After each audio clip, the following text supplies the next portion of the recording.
Olá, Lucila. Olá, Tereza.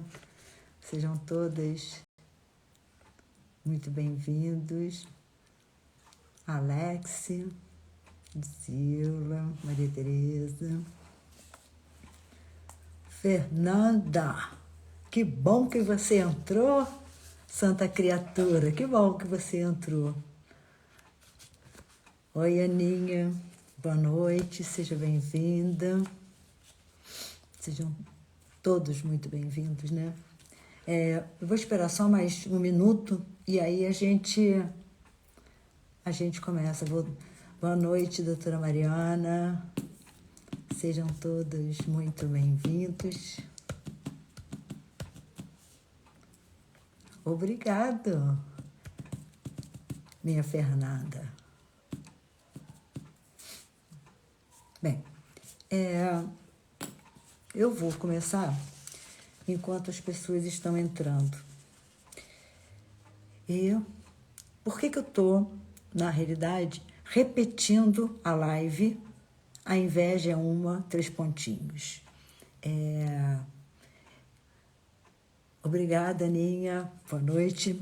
Por que eu estou repetindo essa live? Por 2 motivos, especificamente. O primeiro motivo é que eu, quando acabei a live na semana passada, na segunda passada, dia 1º de novembro, eu não sei o que eu arrumei, que eu não consegui baixar a live para poder subir com ela para o YouTube. Então, ela ficou só no Instagram, e no Instagram eu não tenho como colocar ela para o YouTube. Então, esse é o motivo. E outro motivo é que as pessoas gostaram muito da forma, né, que eu conduzi e o tema, e me pediram para repetir, porque muita gente não conseguiu assistir, e como ela não está disponível no YouTube, dificulta um pouco das pessoas assistirem. Bem, mas é como eu sempre digo, né, na qualidade de psicanalista, como toda repetição nunca é do mesmo, é sempre diferente, tem sempre uma diferença. A gente não consegue fazer uma repetição do mesmo. Você faz um bolo. Quando você faz o segundo vai ficar diferente do primeiro. Ou no formato, ou um cresceu mais do que o outro. Oi, Roberta. Um cresce mais do que o outro. Enfim, então a repetição nunca é uma repetição do mesmo. Então, hoje, eu venho aí com algumas poucas diferenças, mas temos algumas diferenças. Então, o título é A Inveja é uma... 3 pontinhos, né? E eu vou iniciar a live de hoje com uma fala da Constanza Pascolato, uma mulher elegantérrima, muito inteligente, muito culta, e ela diz o seguinte, aspas, palavras dela: o que você tem, todo mundo pode ter, mas o que você é, ninguém pode ser. Segundo o meu entendimento, a inveja, ela nunca está voltada para o que uma pessoa tenha, mas sim pelo que a pessoa é. Então, você não inveja uma pessoa porque ela mora num lugar muito bom, numa casa muito boa. Não é a casa, não é o lugar, é ela. Você não inveja uma pessoa pelos objetos que ela porta, mas sim da forma com que ela porta. Aí eu estou muito mais referida ao ser do que ao ter. Então, guardem isso, essa premissa, segundo o meu entendimento, ela é fundamental. Aspas, o que você tem, todo mundo pode ter. Isso é um fato. Isso é um fato. Toda pessoa pode ter. Mas o que você é, ninguém pode ser.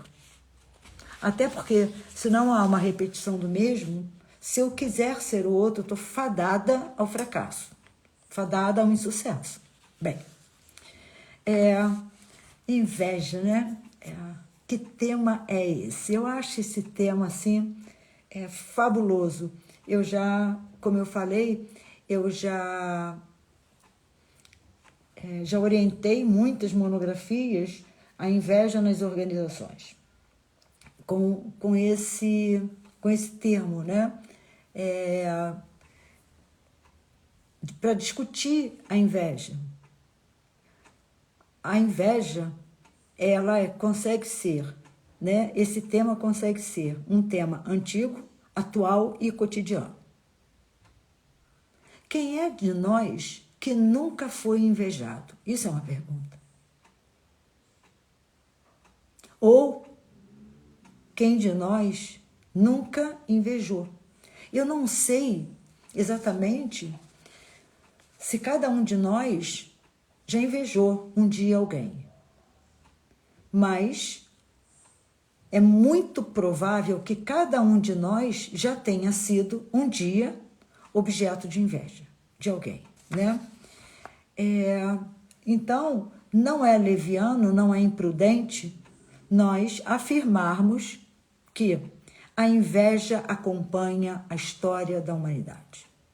Exatamente dessa forma. Exatamente dessa forma. Então, a inveja, na realidade, ela está na origem de tantos crimes, de tantos assassinatos, de tantas covardias, de tantas fake news. O invejoso, ele não mede esforços para destruir o outro. Porque, como ele sabe, quando ele inveja, ele sabe que ele não vai conseguir ser como o outro. Até porque ninguém consegue ser como ninguém. A questão maior, segundo o meu entendimento, que a leitura que o invejoso tem do objeto invejado é: se eu não posso ser como o outro, eu vou destruir esse outro.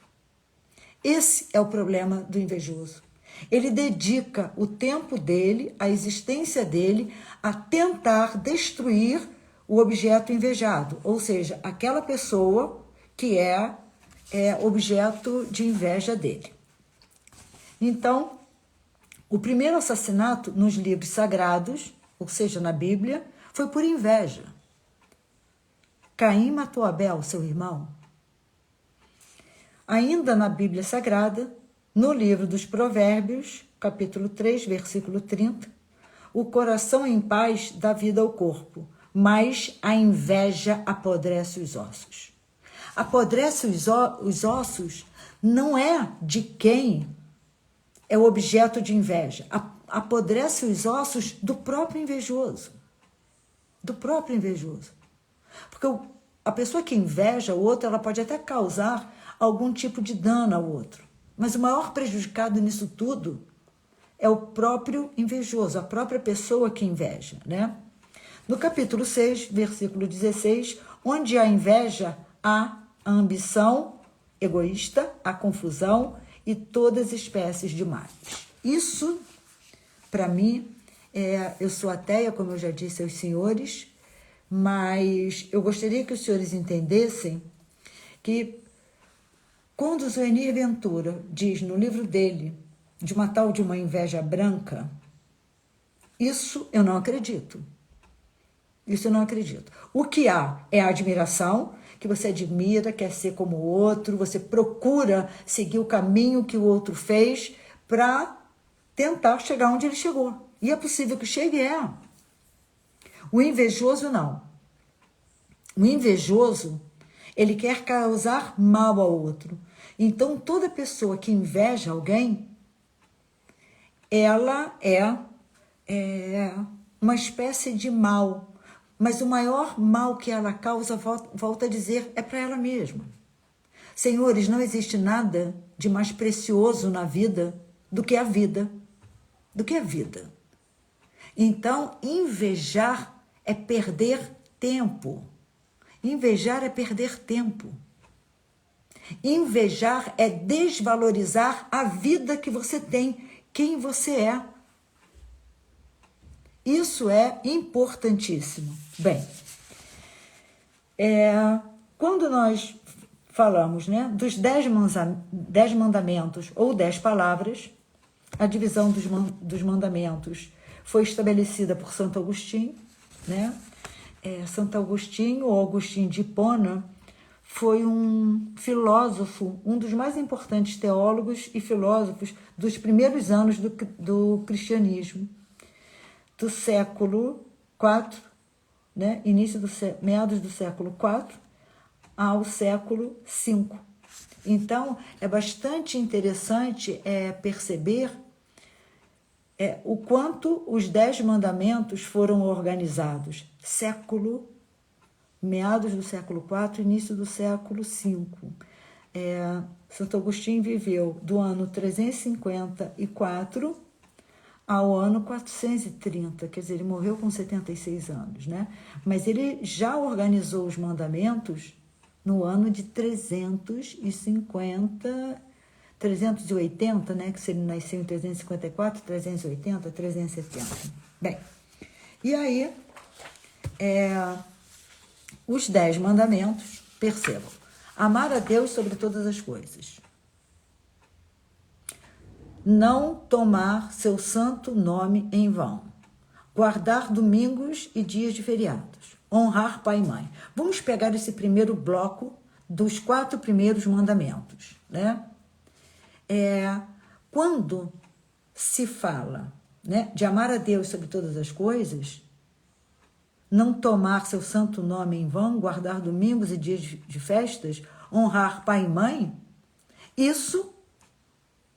esses 10 mandamentos, aqui eu estou falando de 4 nesse primeiro momento, na realidade, eles fazem com que o homem que é cristão não tenha tempo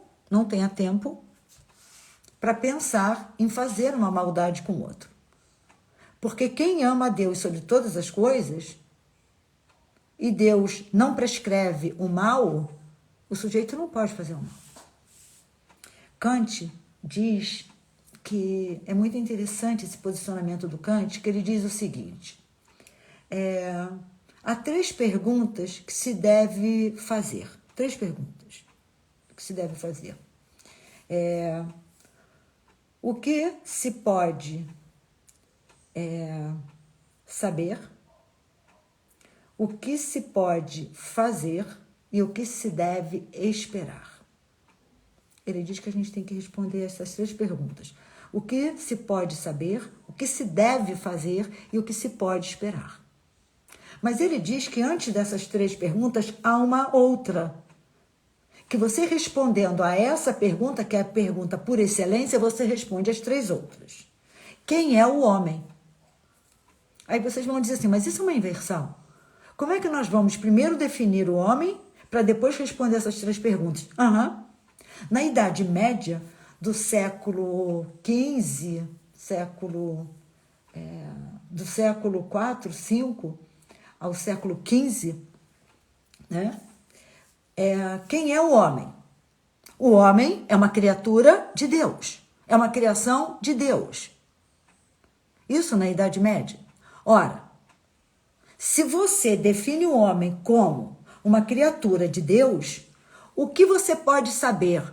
Tudo aquilo que Deus colocou na Bíblia. O que você pode fazer? Tudo aquilo que é esperado de você como cristão e que a Bíblia prescreve. O que você pode esperar pela salvação, caso você seja uma pessoa que segue à risca os dogmas da sua religião, ou pela danação, se você for um pecador.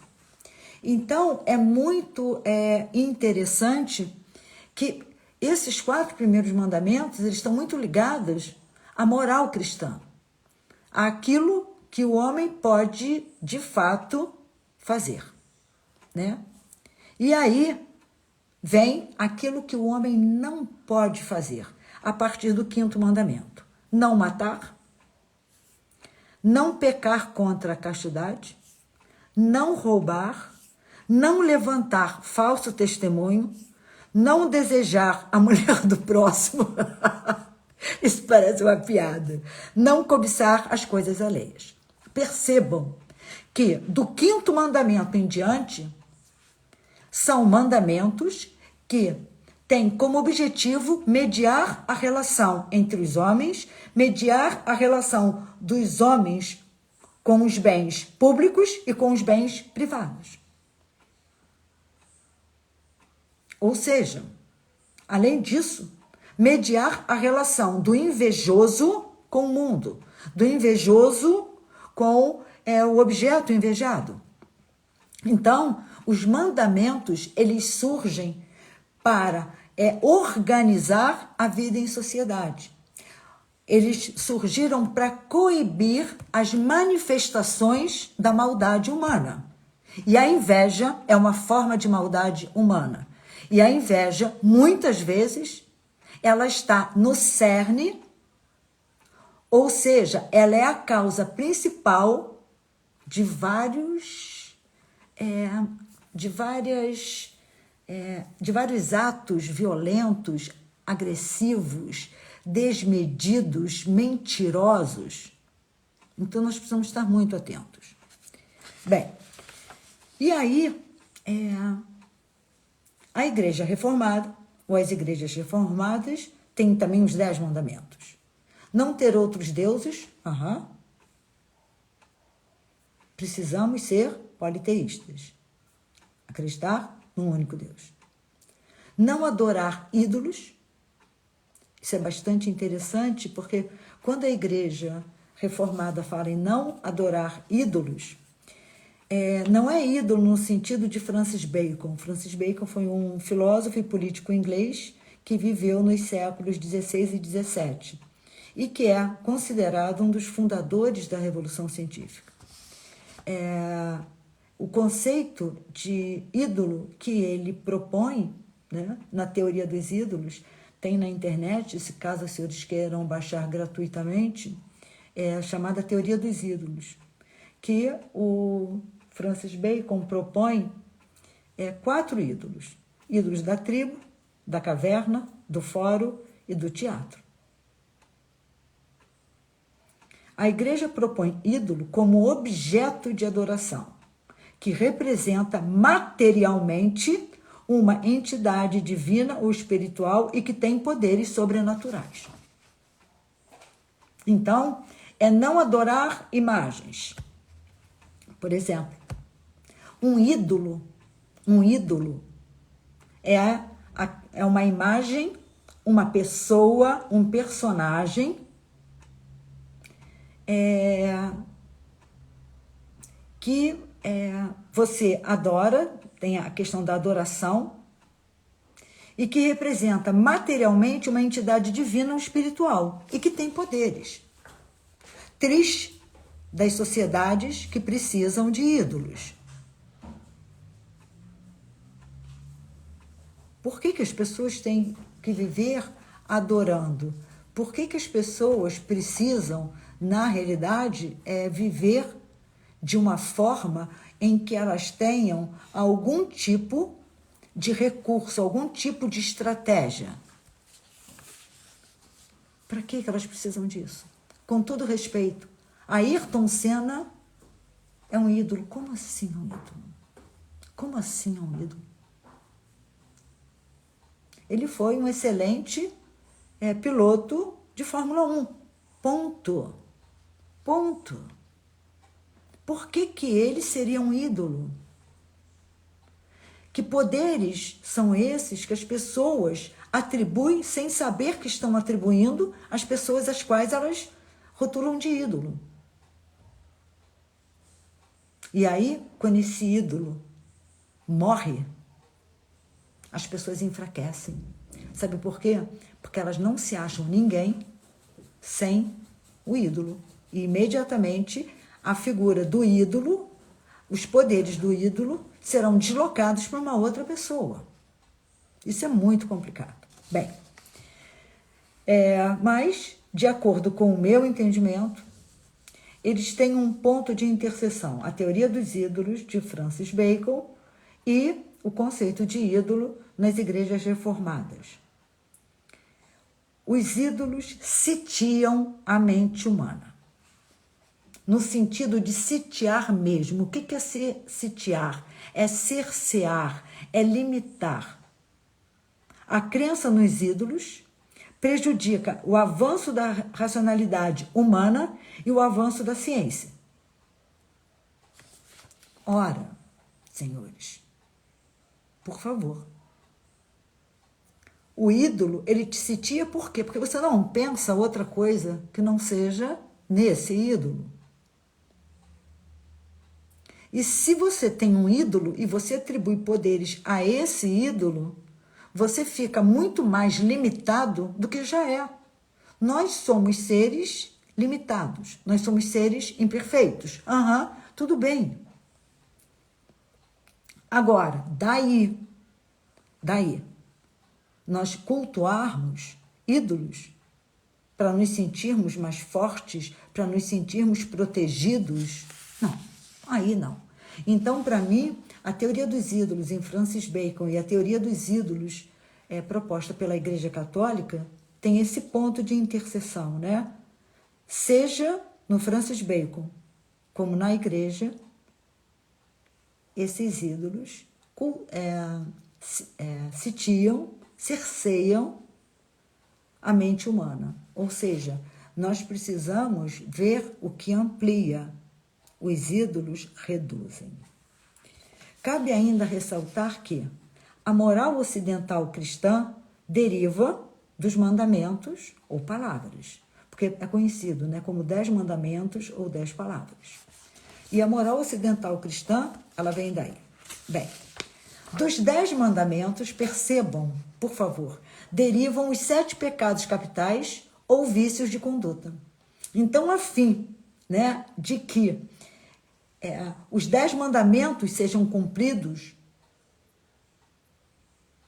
nós ainda temos, depois dos 10 mandamentos, criado esse conjunto dos 7 pecados capitais ou vícios da conduta. Foi formalizado na Idade Média, no século V, ao século XV, com a Igreja Católica, com o Papa Gregório Magno, século VI, e foi largamente difundido durante toda a Era Medieval. A Era Medieval foi uma das eras que mais durou na história da humanidade. Mais durou. Foram 10 séculos. Se um século, né?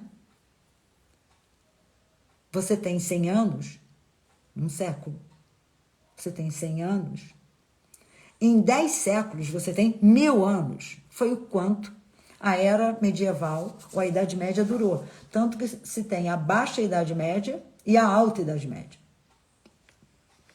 Bem, então a Idade Média vai do século V, final do século IV, início do século V, ao século, na realidade, ao século XV. Né? Então,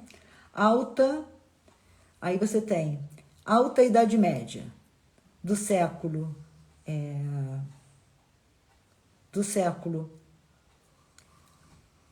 desculpa, eu me perdi.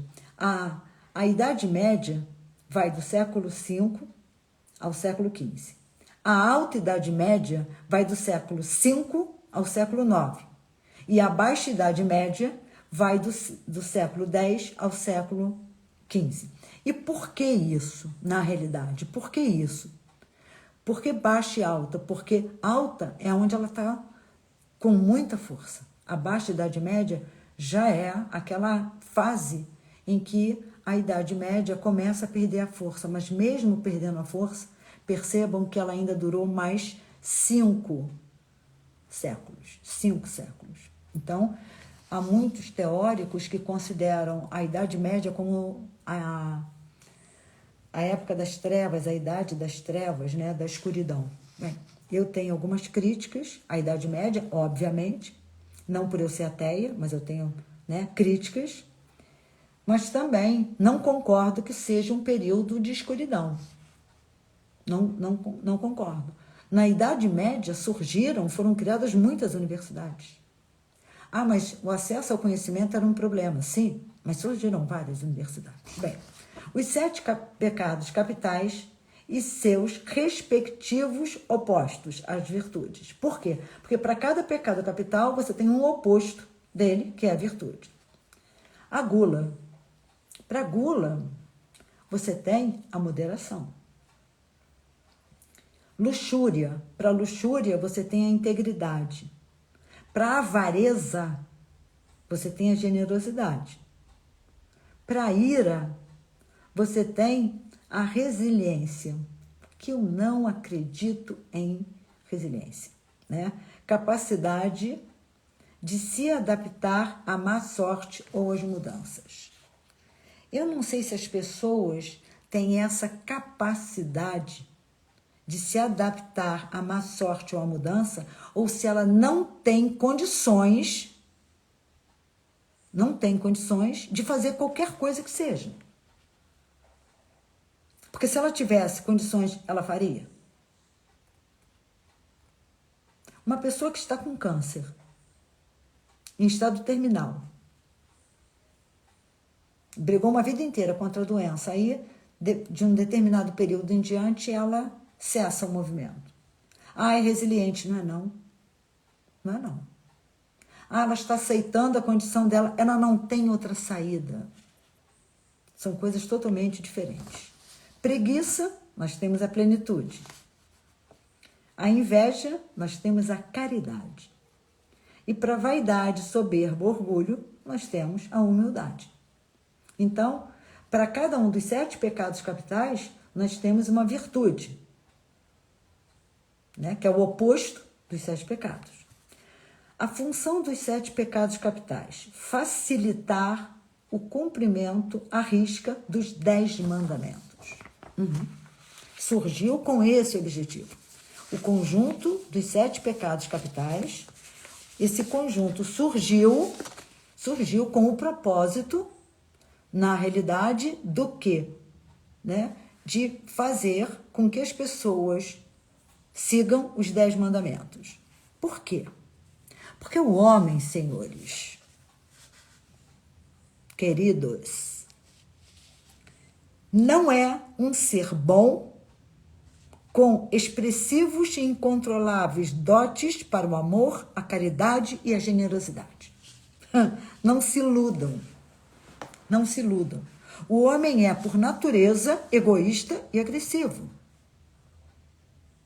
Isso não é, eu não gosto disso. Não, uma teoria não é para você gostar ou não. É para você entender ou não. Você pode ter críticas a ela.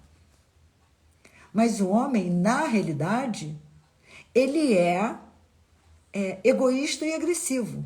Vide uma criança de 3 anos brincando. Aborreceu, ela morde. Aborreceu, ela empurra.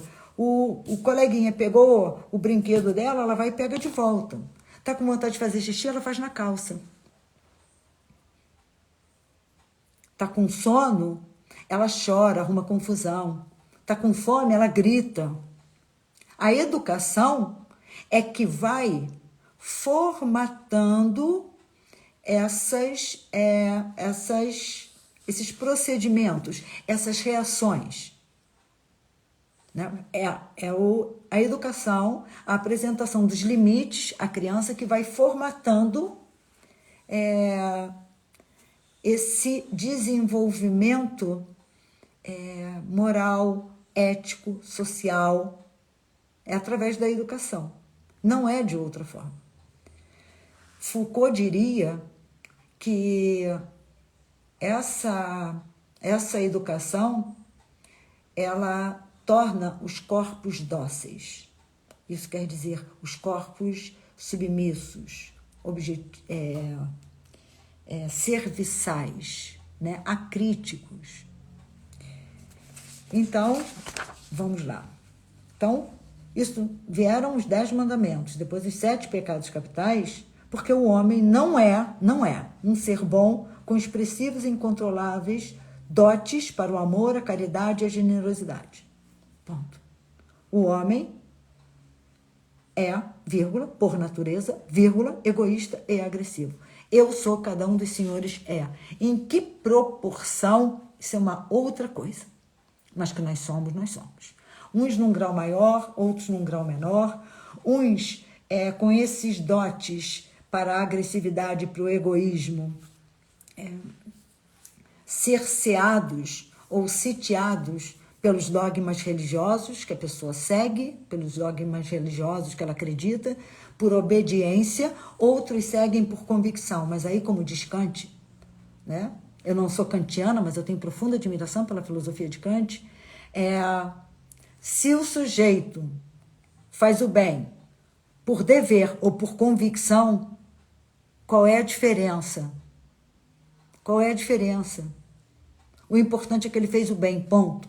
Se o homem não faz o mal, se ele não faz o mal por convicção ou por medo da lei, ou seja lá o que for, o importante é que ele não fez o mal. É óbvio que o melhor, o ideal seria que as pessoas fizessem por convicção. Há pessoas que fazem o bem por convicção? Há. Há pessoas que evitam o mal por convicção? Com certeza há. Mas se nós olharmos o nosso entorno, se nós olharmos o campo social, sem ilusões, sem fantasias, o campo social mostra uma realidade muito sofrível, muito lastimável. É isso que o campo social mostra. Bem, desde os primórdios da humanidade, para que ela possa se perpetuar, não é nem para que ela possa se desenvolver, evoluir, não. Para que ela possa se perpetuar, há inúmeros mecanismos com o propósito de mediar ou regular as relações humanas. A moral surgiu para mediar as relações entre os homens. Os mandamentos surgiram para mediar a relação entre os homens. Os 7 pecados capitais surgiram para fazer com que os homens cumpram os 10 mandamentos.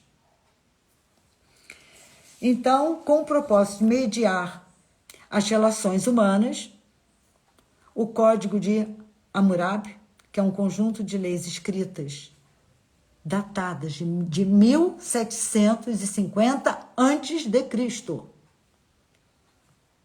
Santo Agostinho nasceu no ano de 354. Quando a gente não fala, é porque é depois de Cristo. Vejam que esse código, ele antecede a existência do Cristo. Ele é de 1750 a.C. Acredita-se que foi escrito por Hammurabi, 6º rei da Suméria, da primeira dinastia babilônica na Mesopotâmia.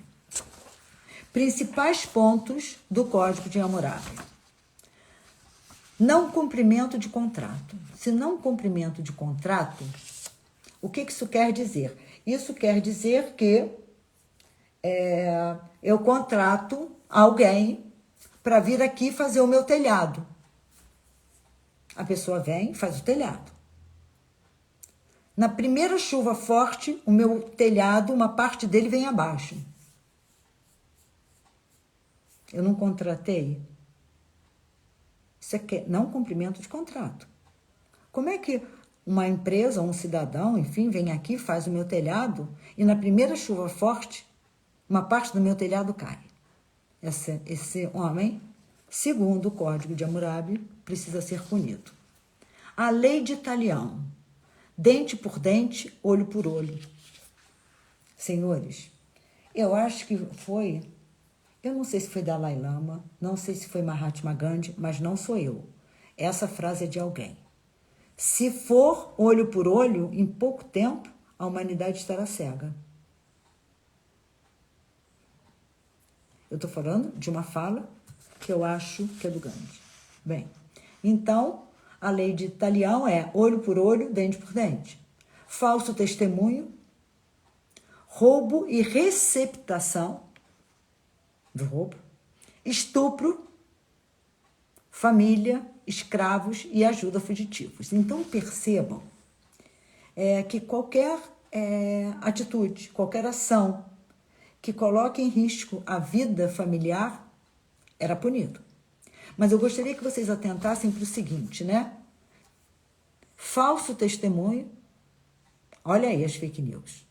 Roubo e receptação, porque tão criminoso como aquele que rouba é aquele que faz a receptação do roubo.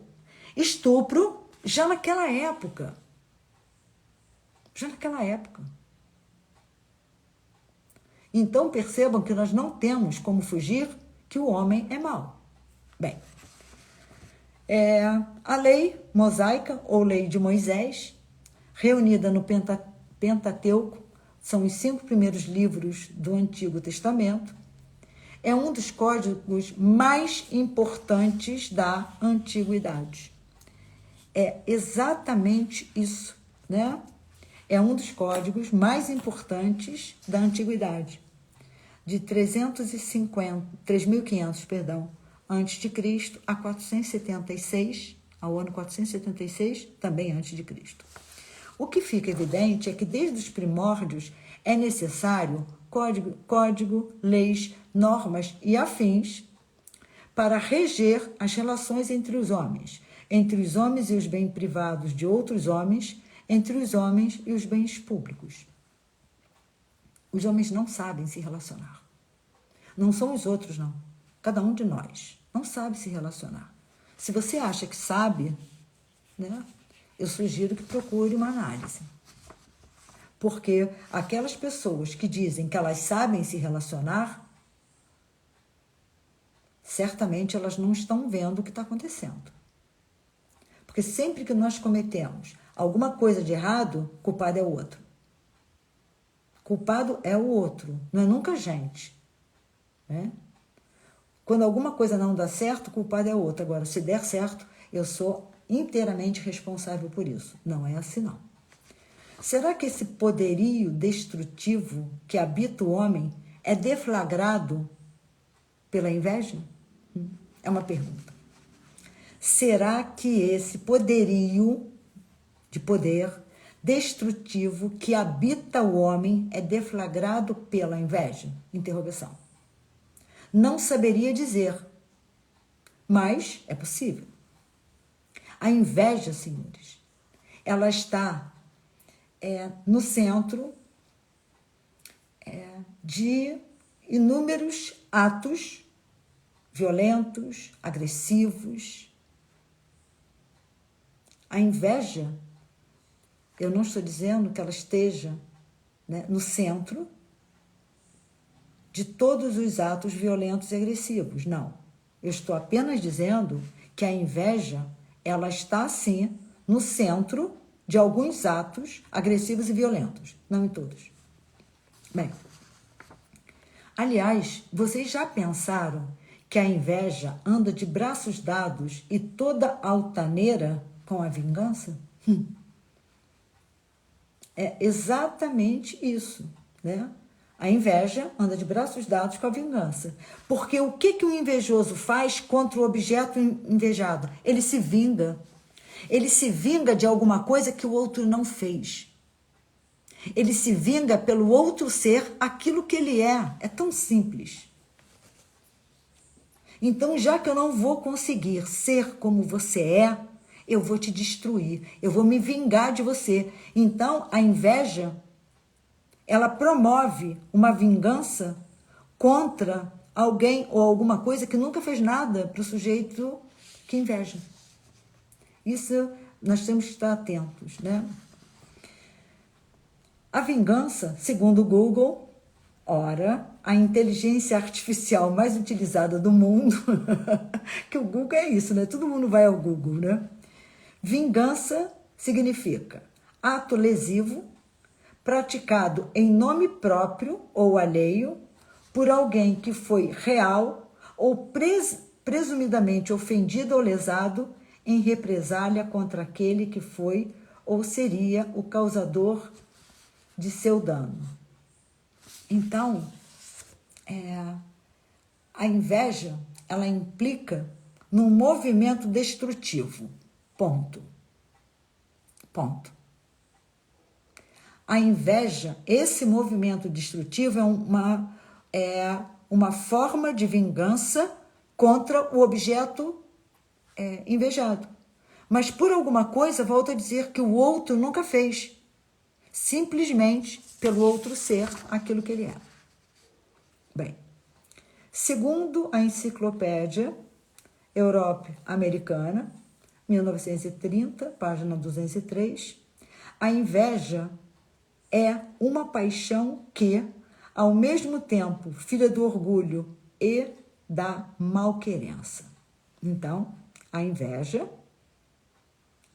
é uma paixão que é, ao mesmo tempo, filho do orgulho e da malquerença, do mal-querer. É um profundo pesar do bem que o outro goza e que se volta contra as pessoas a quem quer mal porque possuem o que ele, por inveja, queria para si. É simples. Aqui está dito de uma forma formal tudo aquilo que eu estava dizendo aos senhores de uma maneira informal. A inveja exprime de maneira manifesta, não é de maneira latente, o descontentamento ou o desejo desmedido por aquilo que o outro é. É oportuno observar que a inveja na Bíblia é classificada como uma das obras da carne. O pecado é uma obra da carne. Aí vamos nós num caminho de retorno a René Descartes, filósofo racionalista francês, que falava na dualidade mente e corpo. E Descartes acreditava que as paixões eram do corpo e as paixões só atrapalhavam ao homem, só atrapalhavam o pensamento, só atrapalhavam a consciência, só atrapalhavam a vida desse ser pensante. Então ele dizia que nós deveríamos desprezar tudo o que vem do corpo. Tudo que vem do corpo. Assim como a moral cristã fala muito parecido. Aí nós temos duas questões importantes, né? Uma é que Descartes, na realidade, dizem aí alguns autores que Descartes desprezava as questões do corpo porque ele era feio demais da conta. Coitado de Descartes. E mulher nunca nenhuma olhou para ele. Ele teve uma, duas paixões e as mulheres não queriam, essas duas mulheres não queriam nada com ele, que ele era muito feio. Então, ele dizia que a gente deveria desprezar.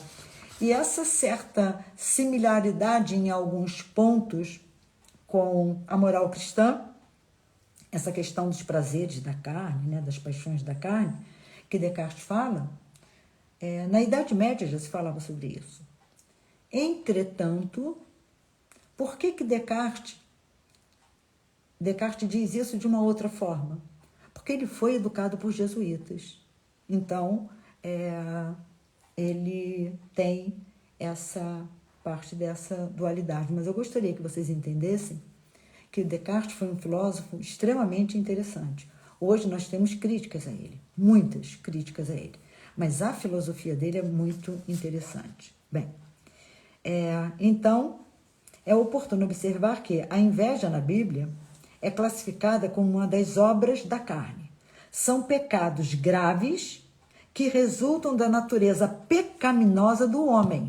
Então, o que é pecaminoso no homem é a carne. É a carne.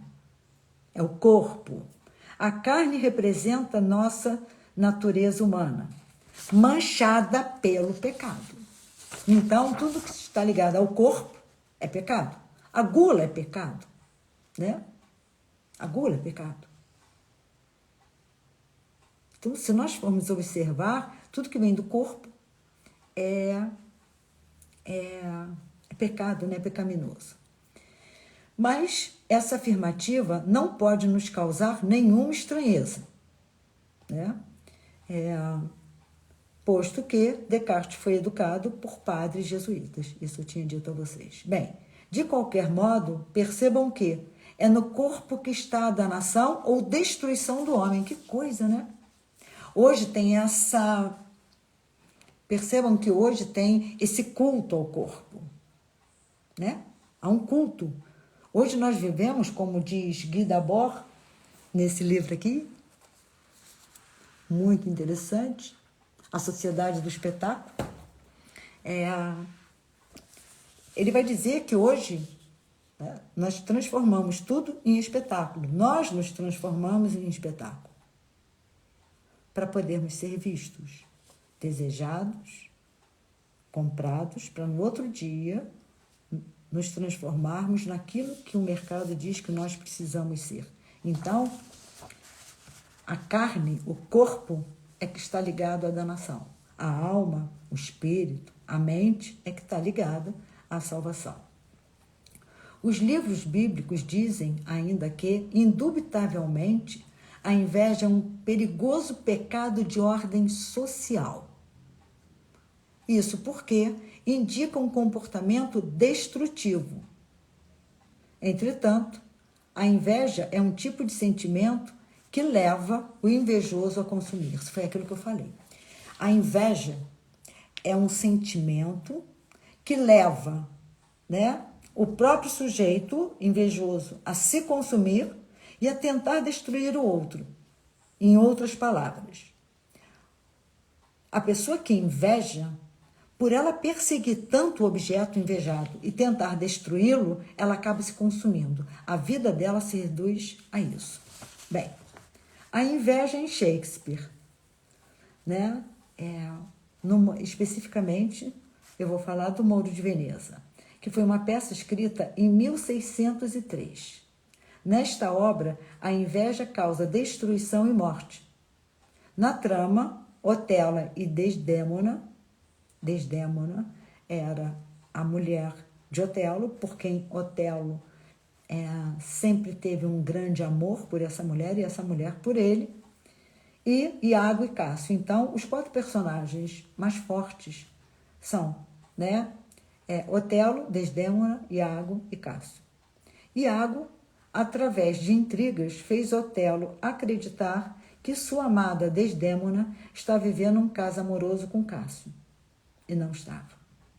Otelo mata sua esposa estrangulada, porque ele acredita no jogo que o Cássio, que o Iago montou, né? Então ele mata sua esposa estrangulada e, ao se dar conta da injustiça que cometeu, ele crava um punhal no seu próprio peito. Então, Otelo era um general e que ele faz uma determinada premiação, esqueci agora o verbo, e Cássio sente muita inveja por ele não ter sido promovido. A palavra é essa, promovido, mas sim o Iago. Então, ele tem inveja do Iago e inveja da relação que Otelo e Desdémona tinham.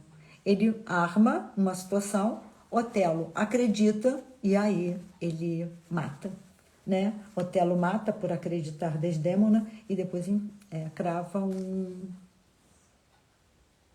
punhal no peito. E é bastante interessante observar na história da humanidade que todas as vezes que uma pessoa que inveja conquista aquilo que ela quer, ou seja, ela destrói o seu objeto invejado, ela, em geral, ela entra em depressão, ela murcha, né? A vida dela está em perseguir o objeto invejado.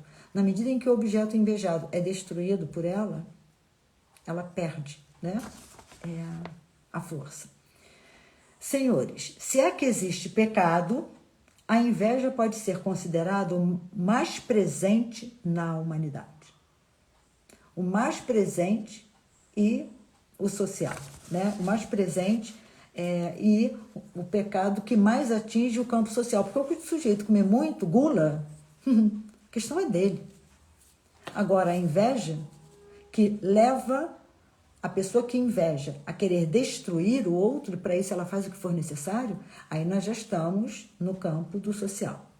Bem, dentre as obras da carne, vingança, idolatrias, ciúmes, discórdias, inimizades, inveja, dentre outras, o ser humano se nega a assumir os pecados que os habitam. Ciumento, raivoso, odiento, intolerante, briguento, malicioso. O invejoso é sempre o outro, nunca ele mesmo.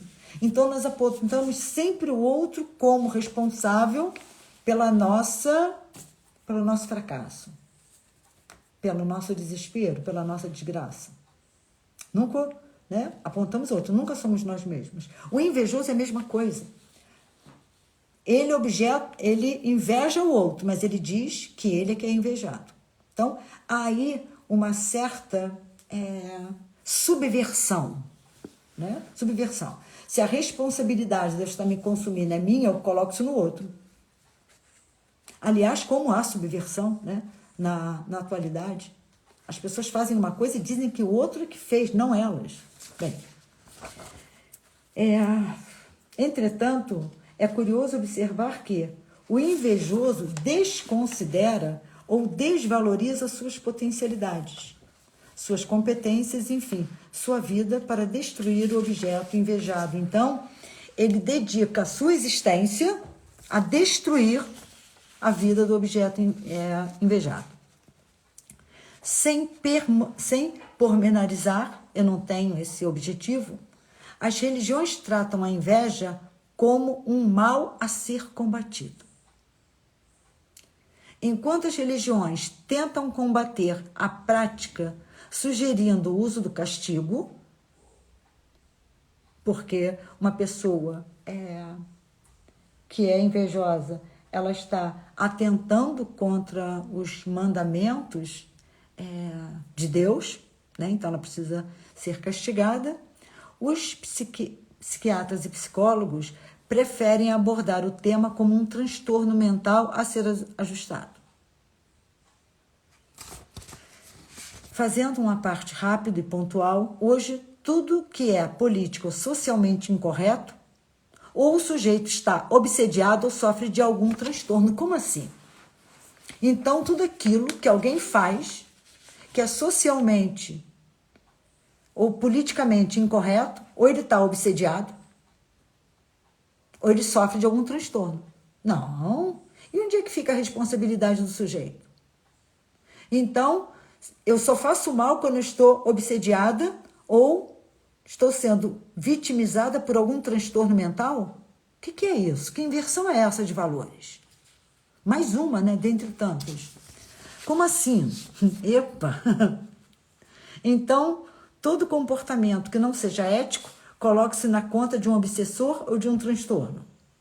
Já os comportamentos virtuosos colocam-se na conta do próprio sujeito. Porque o homem é o único animal que se nega a ser quem ele é. Albert Camus. Nós nos negamos a ser quem somos, porque nós sequer nos conhecemos. Eu não quero me conhecer para continuar sendo aquilo que eu queiro me transformar. Que a mídia diga que eu preciso ser. Podia-se controlar a cobiça e acalmar a ira. Seria possível sublimar a luxúria e saciar a gula. O orgulho não chegava a ser mortal e a preguiça não era um estado irreversível. Mas a inveja, não. Ela era inesgotável, um eterno descontentamento consigo mesmo. Ventura, 1998. Bem, infeliz com a felicidade. Como eu iria ver depois, em quase todos os estudos sobre o tema, esse sentimento, sempre condenado, um dos mais antigos pecados da humanidade, certamente o mais inconfessável, se caracterizava por tornar alguém infeliz pela contemplação da felicidade alheia. É o que eu disse hoje, durante toda a live, que eu nem me dei conta, faltam 8:55.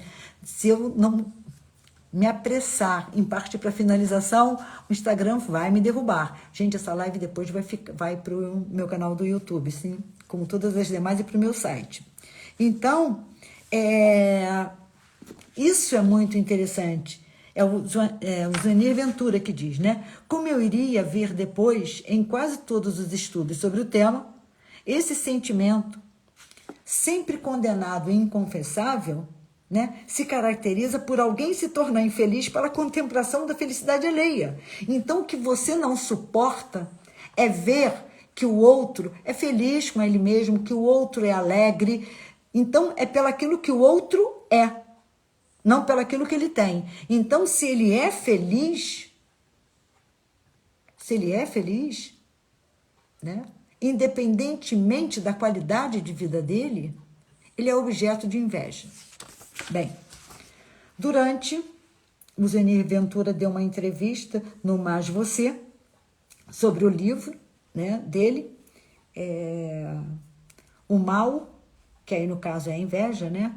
Durante a entrevista, Zenir deixou claro que parte do livro Mal Secreto, que é a inveja, que seria todo baseado em relatos existenciais, teve que ser ficção, porque quase ninguém quis assumir que era invejoso. Eu não vou perguntar quantos de vocês se acham invejosos. Não, eu não vou perguntar isso.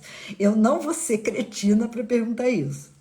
Segundo Zenir, Vera Loyola, a socialite, deu as melhores declarações para o livro. Abram aspas. O verdadeiro amigo não é aquele que é solidário com a sua desgraça. Para isso você tem assim. Mas aquele que suporta o seu sucesso. Fechem aspas. Então, se você não estiver bem, as pessoas, né, elas sorriem, elas ficam solidárias. Mas se perguntar tudo bem, você diz, eu tô ótima, tá tudo certo, tô conseguindo encarar bem essa pandemia. Nossa, aí danou-se, né? Senhores, o objeto da inveja não é o ter, mas sim o ser. Aquilo que se é, não aquilo que se tem. Aquilo que se pode, entendem? Então, o outro é objeto de inveja pelaquilo que ele pode, pela potência dele, pela força dele de viver, pela força dele de vida, não pelaquilo que ele tem. Agora, é interessante, né, que as pessoas, mesmo sendo, né, muito difícil ser objeto de inveja, de acordo com Schopenhauer, apesar de todas as dificuldades que o objeto invejado tem, porque o outro está ali em cima, tentando destruir, a pessoa que é objeto de inveja faz questão de se manter nesse lugar. Bem, segundo meu entendimento, a inveja é uma condição humana que destrói o invejoso e faz com que o invejado continue a pecar, continue a despertar a inveja para que o outro permaneça num contínuo movimento de autodestruição. Então, aí eu fecho, né, com Schopenhauer. Nós sabemos o quanto é difícil ser invejado, mas nós fazemos questão de permanecer nesse lugar de objeto invejado. Na medida em que você faz questão de se manter nesse lugar, você está colaborando para que aquele que te inveja continue no movimento de autodestruição. Essa maldade do objeto invejado, ela fica velada. Exatamente isso. Bem, que nós possamos entender, não que a gente pode ser quem a gente quiser, mas que a gente pode ser e ser feliz. E que a gente não precisa, para isso, da infelicidade alheia. Seja por ser aquele que inveja, né? Não é necessário. Ao invés de ele estar tentando destruir o outro, ele pode estar melhorando a condição de vida dele. E aquele que é invejado, né? Que ele saiba que há outras formas de existência que não seja manter o outro, né, de forma sorrateira e quase que imperceptível na condição de pecador, na condição de uma existência que está ali só para destruir, só para destruição. Ou seja, que nós possamos entender que a inveja, me desculpem a objetividade, a inveja é uma, né, tanto para aquele que inveja, quanto para o objeto invejado. Senhores, muitíssimo obrigado pela presença, muitíssimo obrigado pela participação. Professora Vera Werneck, É um prazer tê-la aqui, mas a senhora entrou, professora, na hora que eu estou saindo. Como assim? Bem, uma boa semana a todos e ainda em novembro eu farei outra live. Boa noite, Rebeca. Boa noite, Fernanda. Maravilhosa você. Obrigado, Maria Tereza. Uma boa semana a todos. E até o final do mês farei outra live. E essa vai para o YouTube. Um beijo.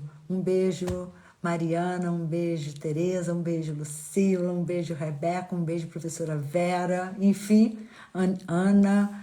Um beijo a todos que estiveram aqui presentes. Obrigada. Até a próxima.